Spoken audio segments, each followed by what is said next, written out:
Halo, selamat pagi Amang dan Inang sekalian. Mari kita renungkan firman Tuhan dalam sukacita dan damai yang daripadanya. Mari kita berdoa. Terima kasih Tuhan Yesus. Kami mau merenungkan firman-Mu. Berilah kami damai dan sukacita. Di dalam nama anak-Mu Yesus Kristus kami berdoa. Amin. Firman Tuhan bagi kita diambil dari Bilangan 6 ayat 24 sampai 26. Tuhan memberkati engkau dan melindungi engkau. Tuhan menyinari engkau dengan wajah-Nya dan memberi engkau kasih karunia. Tuhan menghadapkan wajah-Nya kepadamu dan memberi engkau damai sejahtera. Amin. Firman Tuhan ini adalah formulasi berkat yang setiap hari Minggu atau di ibadah-ibadah yang kita lakukan, kita mendengar. Ini disebut berkat Harun, yang mana pada saat itu bangsa Israel dipimpin oleh Allah melalui Musa dan Harun untuk keluar dari bangsa Mesir, perbudakan Mesir.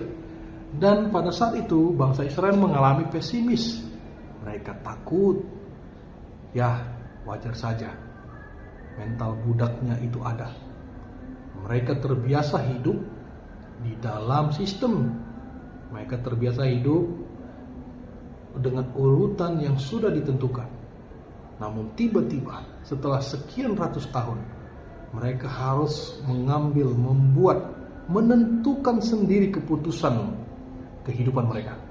Tentu mereka takut. Namun Amang dan Inang sekalian, dari doa ini kita melihat bahwa Tuhan adalah pusat dari segala sesuatunya.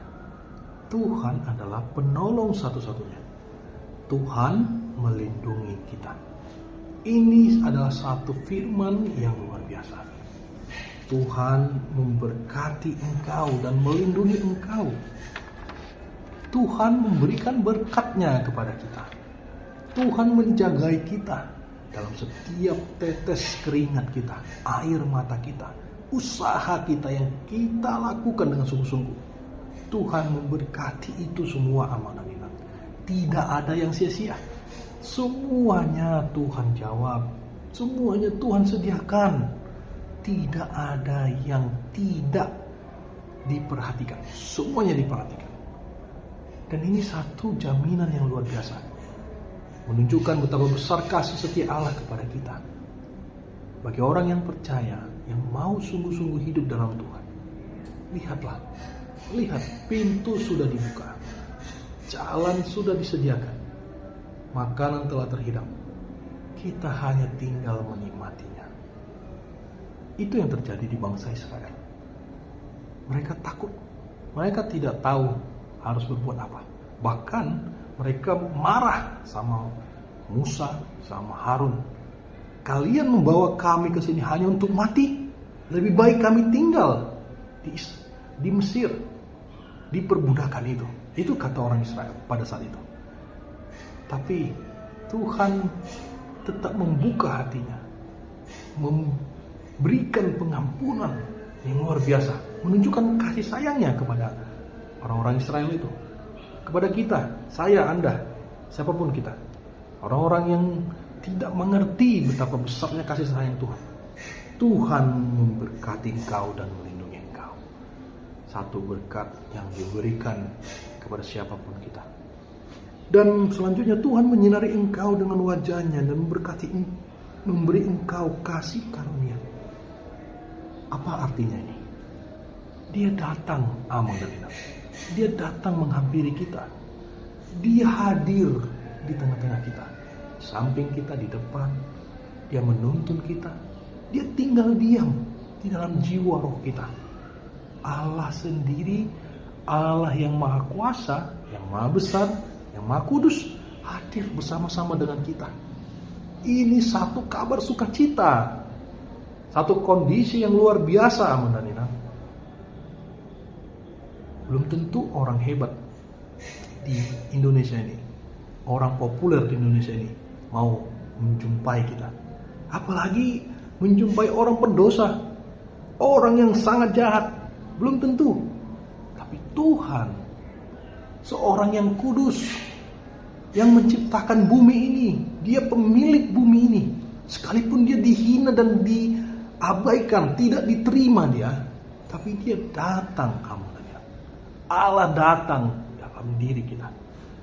Dia bersemayam, berdiam dalam diri kita. Imani itu firman Tuhan. Mari kita imani dengan sungguh, supaya kita punya kekuatan, supaya kita punya kemampuan untuk menghadapi dunia ini, menghadapi akal bulus dunia ini, menghadapi kerentanan-kerentanan yang dibuat, yang disengaja dibuat oleh iblis, supaya setiap orang jangan percaya kepada Tuhan. Maka firman ini menyatakan, Tuhan menyinari engkau dengan wajahnya dan memberi engkau kasih karunia. Yang terakhir, kata berkat ini, Tuhan menghadapkan wajahnya kepadamu dan memberi engkau damai sejahtera. Sekali lagi, Tuhan mengatakan, dia hadir pada kita. Penekanannya diulang 2 kali. Artinya, ini real. Ini bukan angan-angan. Ini bukan sesuatu yang abstrak atau mustahil. Tuhan telah hadir dalam diri kita, dalam pikiran, ucapan, mata, rancangan-rancangan kita. Maka jika kita melibatkan Tuhan, sesungguhnya keberhasilan itu milik kita. Ada keberhasilan, berkat, umur panjang, dan sukacita. Ini pesan yang penting, yang patut kita renungkan dengan baik-baik, menyambut perjalanan panjang di 2026 Amang dan Ina. Bangkitlah, hiduplah sungguh-sungguh dalam iman kita, dan lihatlah nanti di akhir tahun 2026 Tuhan memberikan satu visi yang indah pada kita untuk menyambut tahun-tahun berikutnya. Dan di mana di saat itu kita sadari, ternyata kita hidup di dalam damai sejahtera Tuhan, di dalam kasih karunia Tuhan, dilimpahi dengan berkat-berkatnya, tak kekurangan kita. Sekalipun ancaman-ancaman ada, penderitaan ada, tangisan ada, keletihan ada, kejenuhan ada, sekalipun kita masih dalam konflik batin, kita sulit untuk menerima keadaan ini, tapi karena kita mau mengizinkan Tuhan masuk dalam diri kita, dia bersemayam di dalam jiwa kita, roh kita, akhirnya kita ditempa.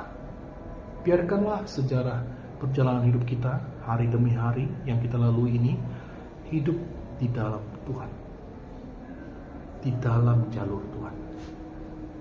Amang dan Inang, saudara-saudara yang terkasih, saya sangat percaya orang-orang yang mengimani Tuhan dengan sungguh-sungguh, dia adalah orang-orang yang penuh berkat. Ucapannya, pikirannya, tindakannya pasti berhasil.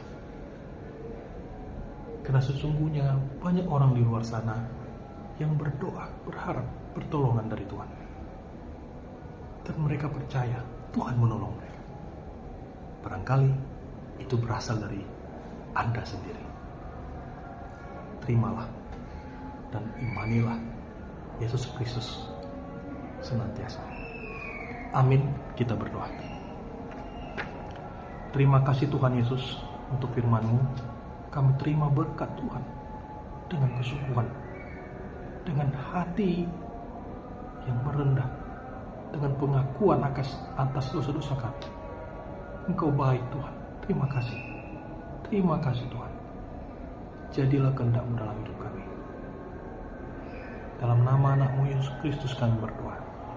Amin.